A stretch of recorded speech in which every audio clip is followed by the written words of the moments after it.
Good afternoon, children. Good afternoon. Afternoon, ma'am.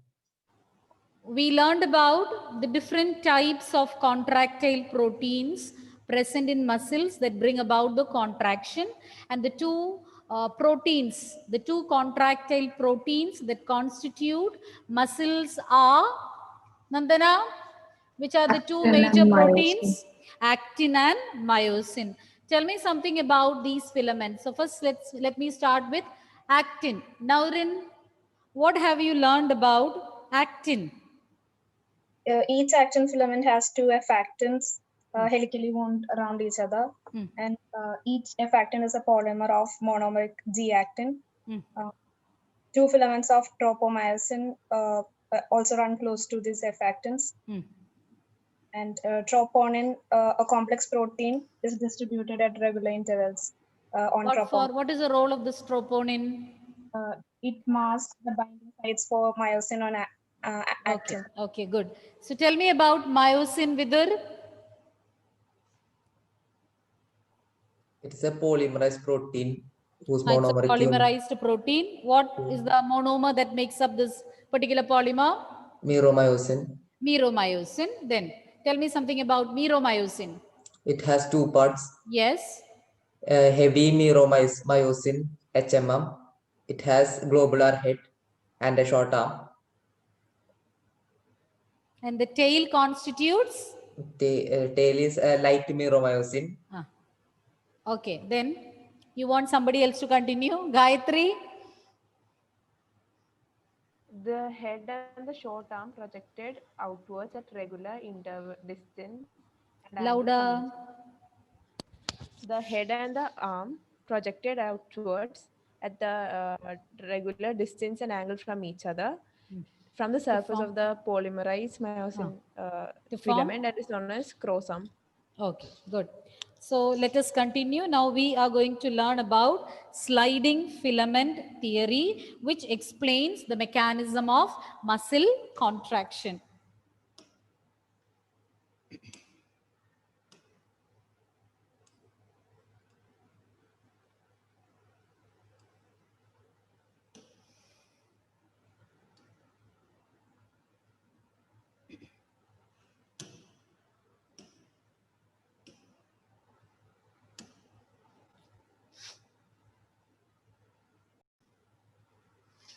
Okay, sliding filament theory. Now let's see how the muscle contraction, if your body has to move or the parts of the body has to move, muscles should contract and relax. So let's see how this is taking place, and this is explained by the sliding filament theory.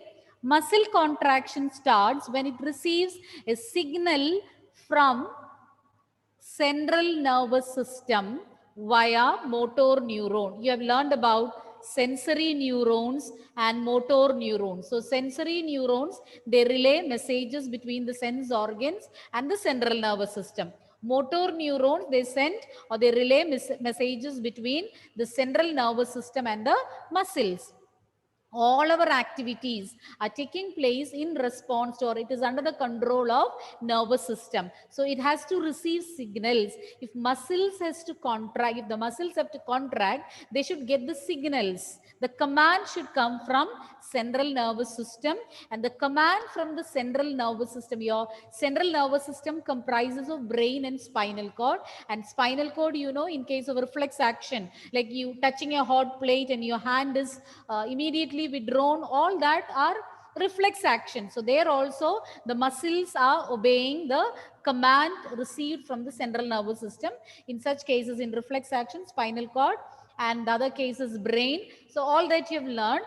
So in response to the signals from the central nervous system, the muscles will be responding, and the messages or the command from the central nervous system will be brought to the muscles with the help of a motor neuron. So in response to this signal from central nervous system, the muscles will contract. A motor unit comprises of a motor neuron along with the muscle fiber connected to it. As I told you, motor neuron is meant for relaying messages between the central nervous system and the muscles. So motor unit means it includes a motor neuron along with the muscle fiber attached to it. Motor end plate or neuromuscular junction. So this you might have learned, a neuromuscular junction in class 10. You know what is a synapse? What is a synapse, children? What do you mean by a synapse? Gayatri, what is a synapse? The gap between two cells, neurons. Two nerve cells, or the functional junction between two nerve cells. So if the message from one nerve cell, once it reaches the tip of the axon, if it has to be transported to the next neuron, it should cross the synapse or junction. But when the junction is between the nerve cell, a nerve cell and a muscle, then you call it as neuromuscular junction.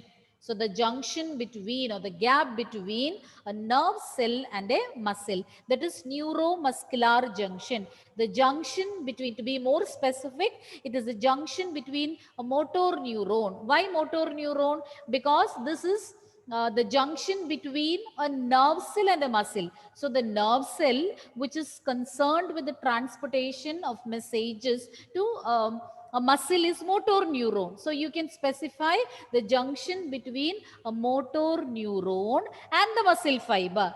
To be more specific, the sarcolemma. What is similar to sarcolemma in a cell? Sarcolemma is plasma membrane. So it is the junction between a nerve cell and a muscle. To be more specific, you can say it's a junction between a motor neuron and the plasma membrane, or the sarcolemma of the muscle fiber. Neural signal, or the nerve signal, it will reach, you can see in the picture, once it reaches the neuromuscular junction, it will produce, or it will release a substance. You call it as neurotransmitters. Example for a neurotransmitter is acetylcholine. So this will generate these neurotransmitters. As the name suggests, neurotransmitters will help in the transmission of nerve impulse. So once the nerve signal, it starts from, or the dendrite will receive it, it will be transported along the cell body, then via axon, it reaches the tip of the axon. Then from there, if it is a junction, if it is a neuromuscular junction, you can find a gap, or it is a junction between a muscle fiber and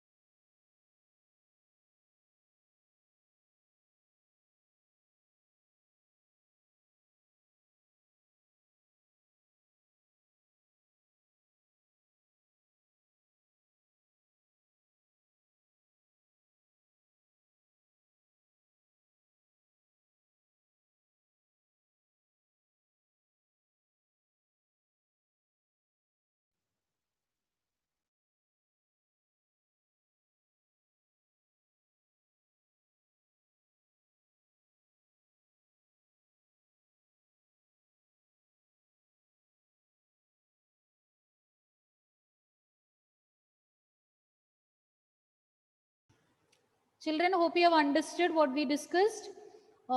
Sliding, we were explaining about sliding filament theory. Sliding filament theory explains the mechanism of muscle contraction, and muscle contraction will be initiated, or it will start in response to a signal, which is impulse, which is received from the central nervous system through motor neuron. And a motor neuron consists of, a motor unit consists of a motor neuron and the muscle fiber attached to it. And after that, we had discussed about neuromuscular junction. Synapse is a functional junction between two neurons, whereas neuromuscular junction is the junction between a motor neuron and the sarcolemma of the muscle fiber. And once the nerve signal reaches the neuromuscular junction, to enable the signal to get transmitted, some substances will be released. You call these substances as neurotransmitters. Example, acetylcholine. So these substances will generate, or with the help of these substances, an action potential will be generated in the sarcolemma of the muscle fiber. So more about action potential you will be learning in the chapter neural control and coordination. So once again, I'll repeat. When the nerve signal reaches the neuromuscular junction, some substances known as neurotransmitters will be released, and this will help in the transmission of this nerve signal across or along the muscle fiber. So once it has reached the tip of the nerve cell, at the end of the nerve cell, these neurotransmitters like acetylcholine will be released. This will generate an action potential in the sarcolemma of the muscle fiber. Sarcolemma is the plasma membrane of the muscle fiber. Now, action potential means it is because of the momentary reversal of polarity of the membrane. Details you will be learning what is meant by action potential and all. So this action potential will be generated in the sarcolemma. So where the action potential is generated, there will be a reversal of polarity. You learn about that later in the chapter neural control and coordination. So not to worry about action potential. And let's proceed to the next slide. Action potential, once it is started there, it will be produced, or it will start there in the sarcolemma.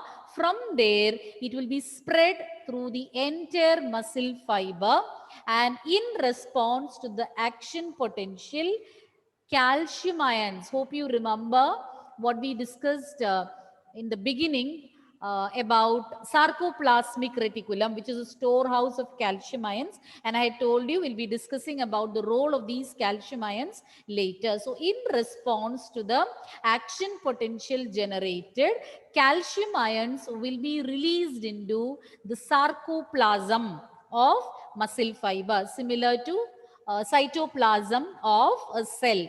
So these will be released into the sarcoplasm. Now, what is the role of these calcium ions? These calcium ions will bind with troponin. Where is this troponin present? Troponin units are present where, children?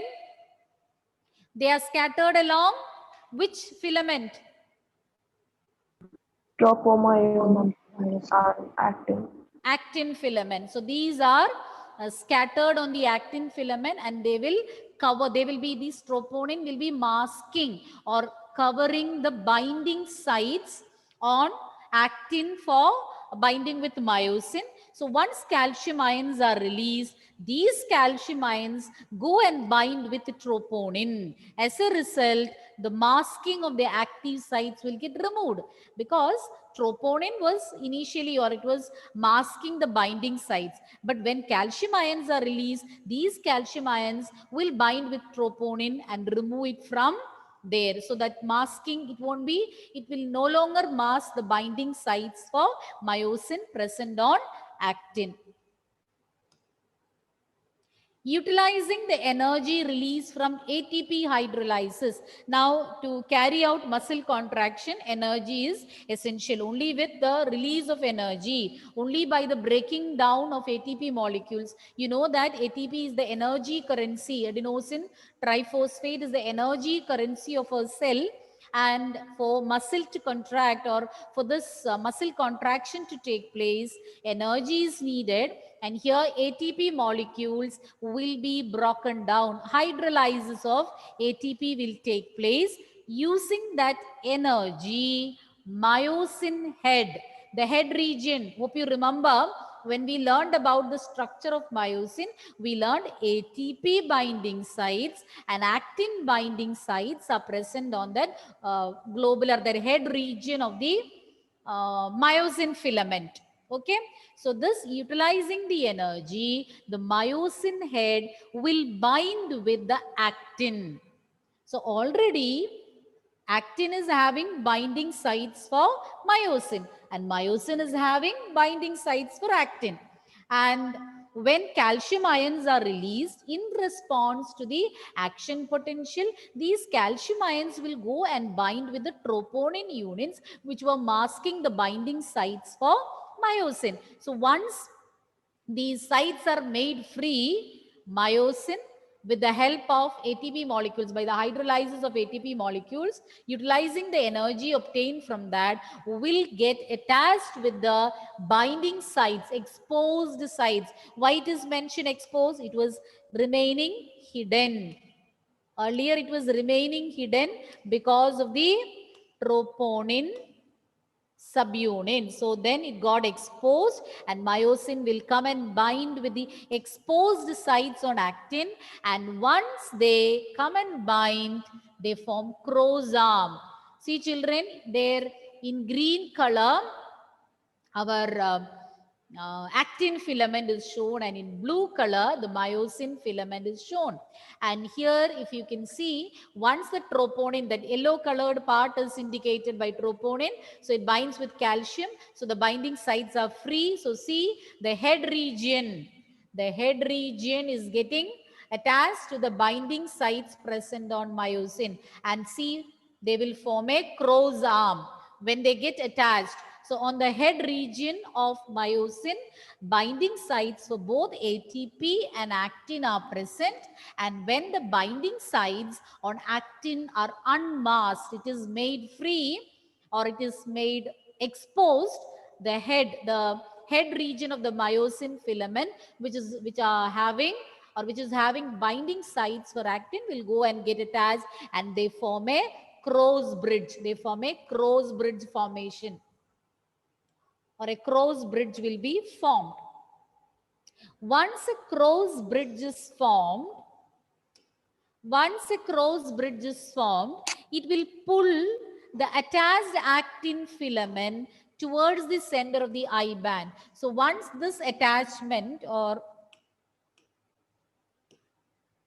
once this crow's band is formed, it will pull, the myosin will pull the actin filament towards the center of A band. Hope you're remembering what is H zone, A band, I band. I band means the anisotropic band which is made up of actin filament. A band or anisotropic band which is formed of myosin filaments, anisotropic band. So once the crow's bridge is formed, an attachment is made between actin and myosin. So once this is formed, it will be the actin filaments will be pulled towards the center of A band, which is made up of myosin filaments. Are you following? Complete videos are off. Naurin, Rijas, Donna, Malavika, Anthony, Michael.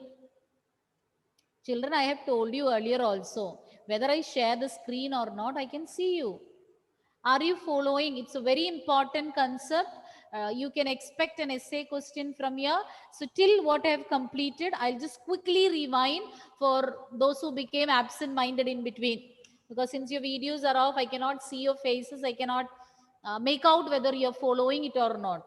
It's from your faces that teachers understand whether you have a doubt, whether you are listening, whether you have followed. Your face tells all that. So once again, I will repeat.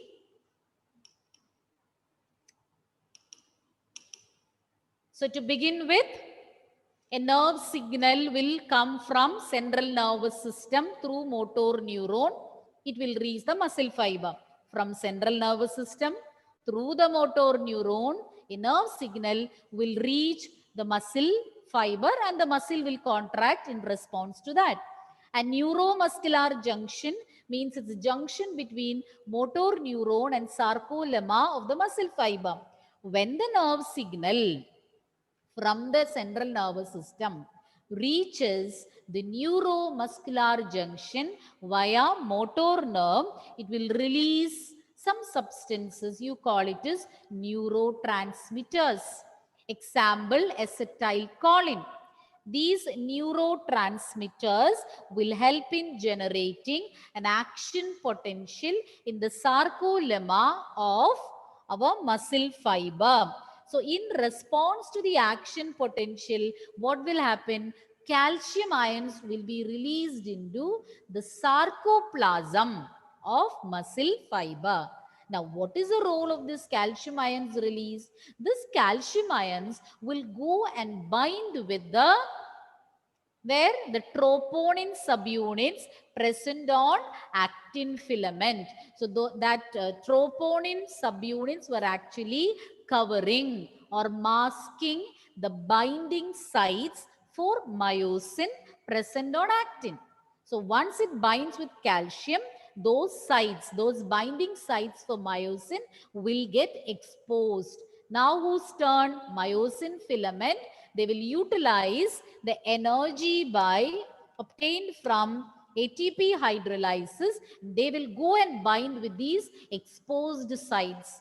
And once the actin and myosin filaments get attached, a crow's arm will be formed, as you can see in the picture. And then once this crow's arm is formed, actin filaments will be pulled towards this anisotropic band made of the thick filaments, that is myosin filaments. Now what happens? The Z line. Hope you are remembering all these lines. What is in a Z line? Where do you find a Z line? Nandana, where do you find Z line? It bisects the I band. I band, which is made up of, that is actin filaments. Z line attached to the actin is also pulled inwards. As such, the actin filaments are pulled towards the center of the A band. So it is contracting, muscle is getting contracted now. Okay, and the Z line which is attached to the actin also will be, along with the actin filaments, the Z line attached to that also will be pulled inwards. As a result, what will happen? The muscle will become short. Means it contracts. See, when it relaxes, it regains its normal size. When it contracts, it becomes shorter in size. So this will make the sarcomere to shorten. Sarcomere is the distance between two consecutive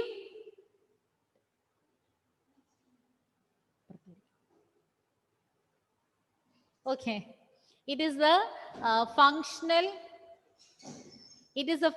unit between two consecutive, who is remembering? Consecutive Z lines. So that means Z line also will be pulled inwards and the sarcomere also will get shortened, and this will lead to the contraction of muscle. So to begin with, action potential is generated. In response to action potential, calcium ions will be released, and this calcium ions will bind with the troponin subunits, and then once the troponin and calcium binds together, the binding sites for myosin present on actin will get exposed. Taking advantage of the opportunity, myosin filaments will go and get attached to actin filament. They form a cross bridge. Okay. Z line attached to the actin will be pulled inwards. So as such, the sarcomere we already learned, it's a functional unit of muscle contraction, the region between two consecutive Z lines. So as such, they will get contracted and muscle, this lead to the contraction of the muscle. Clear? It is not complete till muscle contraction. Now again, it's a cycle of events. Then it relaxes, again it contracts. You want me to repeat it once again? Yes, ma'am. Yes. So to begin with, as I told you, Action potential is generated. In response to action potential, calcium ions will be released, and these calcium ions will bind with the troponin subunits present on actin filament. And as a result, the binding sites for myosin present on actin will get exposed. And utilizing the energy obtained by the hydrolysis of ATP molecule, myosin filaments will go and bind with the actin, where it is having the binding sites of, it will come and get attached to the binding sites on actin, forms a chromosome. Once a chromosome is formed, actin filaments will be pulled towards the center of A band. Z line also will be pulled towards the center, and this will result in the contraction or shortening of the sarcomere also, which is the region between two consecutive Z lines. So as a result, the muscle fiber, or it will get shortened, resulting in the contraction of muscle fiber. Now, once this has happened, the myosin will release ADP plus inorganic phosphate and relaxes. So once the shortening of sarcomere takes place, then again it will relax. For that, myosin will release ADP and inorganic phosphate, which can combine and form ATP, and it will relax. So, but for the myosin to get attached to the actin, ATP was utilized. ATP was broken down to ADP and inorganic phosphate. But once the contraction is completed, myosin will release ADP, that is adenosine diphosphate, plus inorganic phosphate, and it will relax. A new ATP binds, means a new ATP utilizing ADP and inorganic phosphate, an ATP molecule will be formed and the cross bridge will be broken. Cross bridge, hope you know what is cross bridge. When actin and myosin filaments get attached, I told a cross bridge is formed, which will be followed by the pulling of actin towards the myosin filaments or to the I band. So ATP is formed and the cross bridge is broken. ATP is again hydrolyzed by the myosin head and the cycle repeats. Cross bridge forms, then it breaks, again forms. Okay. So utilizing ATP molecule, myosin gets attached with actin filament. But once contraction of the muscle fiber is completed, what happens?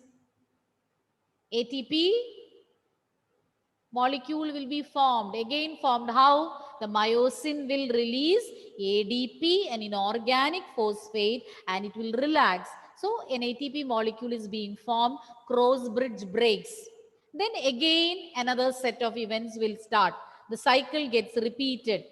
ATP molecule undergo hydrolysis, or it will break down, release energy. Utilizing the energy, again myosin binds with actin, cross bridge forms, muscle contracts, then again myosin will relax, ADP plus inorganic phosphate will be released, and this chain of events again and again gets repeated. The process continues till the calcium ions are pumped back to the sarcoplasmic cisternae. Cisternae means flattened sac-like structures present in the sarcoplasm, and actin filaments are masked again. Till the actin filaments are masked again, this cycle will keep on getting repeated. When will it stop? The sliding, that is why you call it a sliding filament theory. This process is known as sliding. This attachment, cross bridge formation, pulling the actin filament towards the center of the A band, the process is sliding. And it will be continued till the calcium ions are pumped back to the sarcoplasmic cisternae. And so once the calcium ions have gone back to the sarcoplasmic cisternae, then troponin will be masking the binding sites. because only when calcium is there, they'll go and bind with troponin and expose the binding sites present on actin. But when calcium is not there, again, the sites of the binding sites for myosin will be kept masked. Until then, the process will be repeated.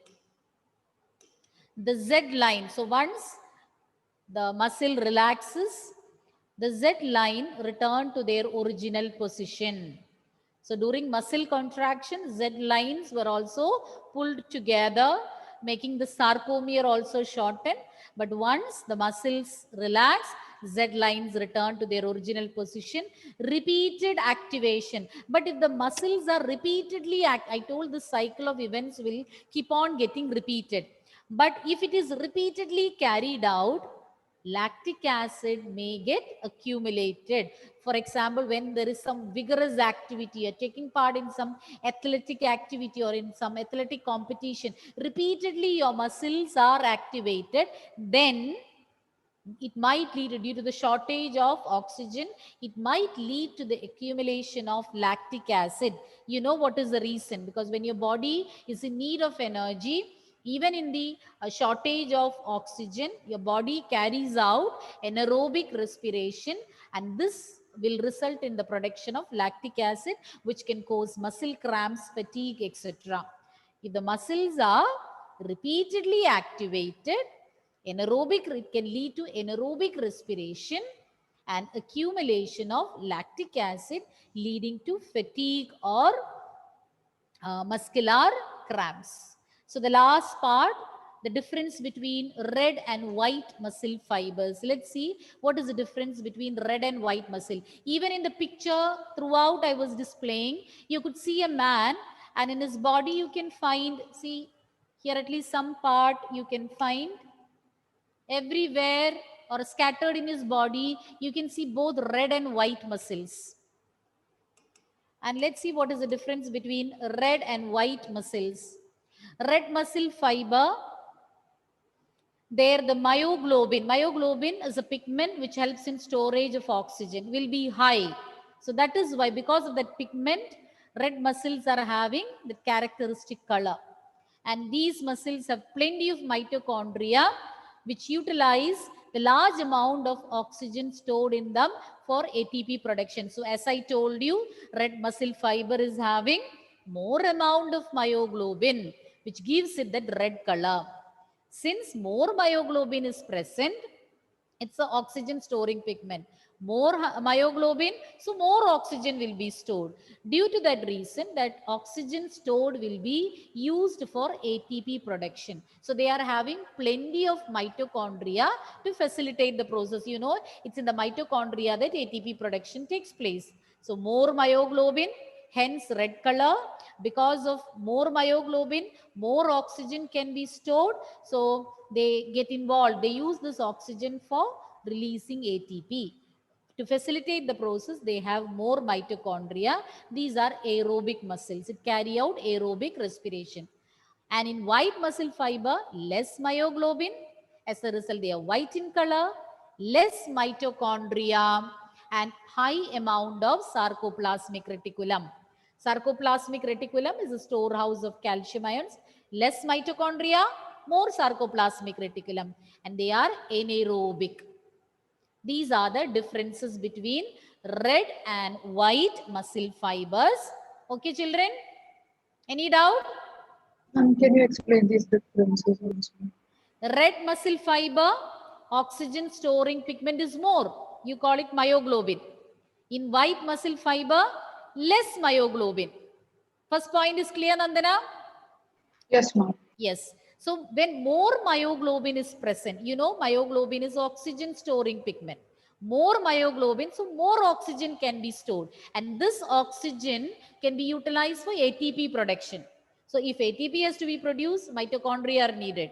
So they have plenty of mitochondria, and in this mitochondria, the oxygen stored in the myoglobin will be used for releasing ATP. These are aerobic muscles, whereas white muscle, less myoglobin, hence they are white in color. They are anaerobic, they carry out anaerobic respiration. And here, since the myoglobin content is less, oxygen also will be less. That is why you call it as anaerobic muscles. So they don't require much mitochondria. Less ATP production is taking place here. Okay, Nandana? Yes, ma'am. Yes. And the last slide of this chapter, same process, sliding filament theory, a summary. Okay, the same point. Quickly, I will just summarize. Central nervous system through motor neuron, it's reaching the muscle fiber, neurotransmitters will be released. This will generate action potential, same points in the form of a cycle. This will release in response to action potential, calcium ions will be released. Calcium will bind with troponin subunits. So the active sites will be unmasked or exposed. So myosin will go and bind with actin. They form Crow's bridge, spending ATP molecule. Z line is pulled inwards. Sarcomere gets shortened. Actin filament will be pulled towards the center of A band. Then once the contraction has taken place, myosin will release ADP, an inorganic phosphate, and relaxes. This process keeps on getting repeated and results in the sliding process. Attaching together, pulling, that is known as sliding. Myosin binding with actin, pulling it towards the center of the I band. So that process of sliding gets repeated. And this process will be continued till calcium ions are pumped back into the sarcoplasm. If calcium ions are pumped back, then troponin will keep covering the binding sites on actin for myosin. Z line relaxes, goes back to its original state, and this process keeps on getting repeated. A cyclic process. This will be continued till calcium ions are available. Once they go back or once they are pumped back to the sarcoplasmic cisternae, it will stop. The process, the contraction and relaxation, that cycle will stop temporarily. Okay, clear? Please do read and come. Any doubts if you have, I'll continue. I'll repeat next class. And next class, when you come, I'll ask you to explain sliding filament theory. So just come prepared with the explanation for sliding filament theory. Okay? If you have any doubts, please let me know. Okay, thank you, children. Come prepared next class.